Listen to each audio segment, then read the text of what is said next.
नमस्कार मित्रों, हमारे चैनल के एक नए और फ्रेश एपिसोड वीडियो में आप सभी दर्शकों का बहुत बहुत स्वागत है। धन है तो धर्म है। अगर आपके पास धन नहीं है तो आपको जितना इज्जत मिलना चाहिए, जिस जगह पे जा रहे उतना इज्जत नहीं मिल पाती, यानी कि औरों की तुलना में धन कम होने पर इज्जत नहीं मिल पाते।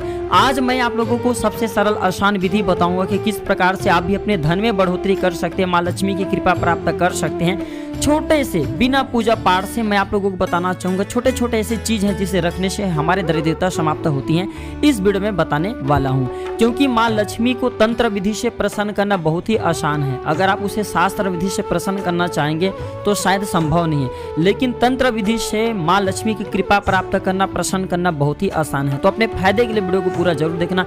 जो छोटे से उपाय बताऊंगा ये आपके जन्म जन्मांतर की गरीबी को मिटा देंगे, आपके भाग्य पलट देंगे। अगर थोड़ी भी जानकारी पसंद आएगी तो वीडियो को लाइक करना, हमारे चैनल को सब्सक्राइब करना और इसे अपने दोस्तों यारों में आगे जरूर शेयर करना। मित्रों, पहले नंबर पे अगर आपको धन ही चाहिए तो विद्यापति के नाम से एक पौधा आता है जिसे कई जगह मोरपंखी के नाम से जानते हैं। तो इसके पत्ते को ध्यान से सुन लीजिए, इसके पत्ते को माँ लक्ष्मी को समर्पित कर देना और 7 दिनों के बाद इस पत्ते को अपने पर्स में रखना है। व्यापार वाले स्थान पे आप जो रख सकते हैं, कार्य क्षेत्र जहाँ पे है वहाँ पे आप रख सकते हैं। तो ये जो पत्ती होती हैं इसे मोरपंखी के नाम से जानते हैं, कई जगह से विद्यापति बोलते हैं। ये धन को आकर्षित करता है, धन को अपनी ओर खींचने का काम करता है। दूसरा है मोर का पंख। मोर का पंख भगवान श्री कृष्ण स्वयं अपने मुकुट में धारण किए। मोर के पंख को अति पवित्र माना जाता है और मोर के पंख पर कार्तिक देव विराजमान होते हैं।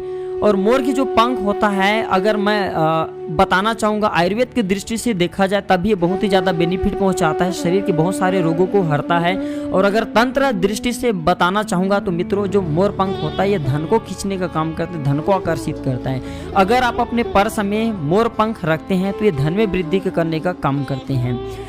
तीसरे नंबर पे आते हैं पुराने नोट। पुराने नोट में अगर आप थोड़ा सा हल्दी का छींटा मार करके, जी हाँ, जो पुराने नोट अगर आपको अपने पूर्वज के द्वारा मिले हैं या बड़े बुजुर्ग के द्वारा आशीर्वाद स्वरूप मिले हैं, तो पुराने नोट को पर्स में रखने से, थोड़ा सा हल्दी के छींटे मार करके रखने से, अगर ये आपके पास में जब तक रहेंगे, समझ जाइए आपको किसी ने इसे दान स्वरूप, आशीर्वाद स्वरूप दिए हैं, तो समझ जाइए लक्ष्मी को आपको दिया है। तो आप हमेशा अन्न धन से भरे रहेंगे, आपके पर्स में कभी भी पैसा को कमी नहीं होगी। चौथे नंबर पे आते हैं इच्छा पूर्ति यंत्र। नाम से स्पष्ट इच्छा पूर्ति यंत्र, ये आपके सभी प्रकार की इच्छा को स्वतः ही पूर्ण करते रहेंगे। तो आप चाहते तो अपने जेब में रख सकते हैं, कार्यस्थल पर रख सकते हैं या अपने पर्स में रख सकते हैं। पर्स में इच्छा पूर्ति यंत्र रखने से हमारे सभी प्रकार की इच्छा पूर्ण होती हैं। 5वें नंबर पे आते हैं धनदायक यंत्र। धनदायक यंत्र या श्री यंत्र। जो धनदायक यंत्र होता है, श्री यंत्र होता है, इसमें माँ लक्ष्मी की प्राण धनदायक यंत्र श्री यंत्र में बसते हैं। और जिसके प्राण इसमें बसे और आप उसे धारण किए हैं तो बिल्कुल ही वो आपको निर्धन नहीं बनाने देंगे। माँ लक्ष्मी को धन की देवी कहा जाता है। तो जब तक ये आपके पास में रहेंगे आप हमेशा अन्न धन से भरे रहेंगे। धन को चुंबक की तरह खींचने का काम करता है। न चाहते भी माँ लक्ष्मी को धन देना पड़ता है। तो धनदायक यंत्र पर्स में रखने से, श्री यंत्र पर्स में रखने से भी धन की बढ़ोतरी होती, धन की प्राप्ति होती, हमारी गरीबी मिटती है। तो आशा करता हूँ मेरे वीडियो में बताया गया छोटी सी जानकारी आप सभी दर्शकों को जरूर पसंद आया होगा। हम जल्द जुड़ते हैं आप सभी से किसी ने और अच्छी जानकारी के साथ। आज की जानकारी यहीं पर समाप्त करते हैं। वीडियो देखने के लिए धन्यवाद। नमस्कार।